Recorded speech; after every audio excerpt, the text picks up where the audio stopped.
ഒരു ഘട്ടത്തിൽ ഇത്തരത്തിലുള്ള സംവാദങ്ങളിൽ നിന്നൊക്കെ അങ്ങ് ഒഴിഞ്ഞു നിന്നയാളാണ്. പ്രത്യേകിച്ച് ഇസ്ലാമിക സംവാദങ്ങളിൽ നിന്നൊക്കെ ഒഴിഞ്ഞു നിൽക്കുകയും മറ്റ് ക്രൈസ്തവ വിശ്വാസ വിഷയങ്ങൾ സംബന്ധിച്ചുള്ള ചർച്ചകൾ തുടർമാനമായിട്ട് നടത്തുകയും ചെയ്യുന്ന ഒരു പതിവുണ്ടായിരുന്നു.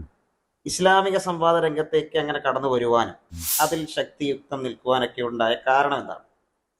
അതൊരു ശരിയാണ്. ഞാൻ ഇസ്ലാമിക സംവാദത്തിൽ താല്പര്യനായിരുന്നില്ല.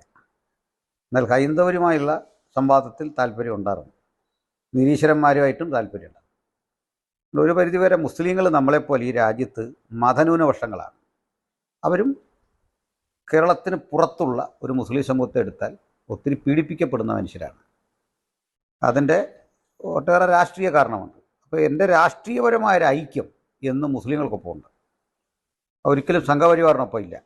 ആ ഇസ്ലാമിക സമൂഹത്തോടും ക്രിസ്ത്യാനിറ്റിയോടും സംഘപരിവാർ എടുക്കുന്ന കാഴ്ചപ്പാടിൽ നമ്മൾ ഇസ്ലാമിക പക്ഷത്താണ്, മൈനോറിറ്റിയുടെ പക്ഷത്താണ്. എന്നാൽ ഐഡിയോളജിക്കലായ സംവാദത്തിലേക്ക് ഇറങ്ങാൻ കാരണം നമ്മൾ കണ്ട ഇസ്ലാമിക സംവാദ ലോകം കാണിച്ച ഒരു ഹുങ്ക്, ഒരു അഹങ്കാരം. അവർക്കെന്തുവാകാം. അവർക്ക് ക്രൈസ്ത്യാനിറ്റിയെ വിമർശിക്കാം, ബൈബിളിനെ വിമർശിക്കാം, യേശുവിനെ വിമർശിക്കാം. തിരിച്ച് മുഹമ്മദിനെ സ്തുതിക്കുകയല്ലാതെ വേറൊരു വഴിയും നമ്മൾ ചെയ്യാൻ പാടില്ല. ആ അഹങ്കാരം അങ്ങനെ വിടാൻ പാടില്ല എന്നൊരു തോന്നൽ വന്നു. അപ്പോൾ അതിലേക്ക് അല്പം നഷ്ടം വരാമെന്നറിഞ്ഞുകൊണ്ട് തന്നെ നമ്മൾ ഇറങ്ങിത്തിരിക്കേണ്ടി വന്നു.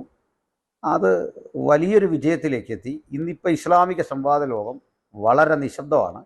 അവർക്കൊന്നും അനങ്ങാനാവാത്ത ഒരു പ്രതിസന്ധി ഞാനൊറ്റയ്ക്കല്ല, നമ്മുടെ ഒരു കൂട്ടായ അധ്വാനത്തിലൂടെ അനായാസേന സാധിച്ചെടുക്കാൻ കഴിഞ്ഞിട്ടുണ്ട്.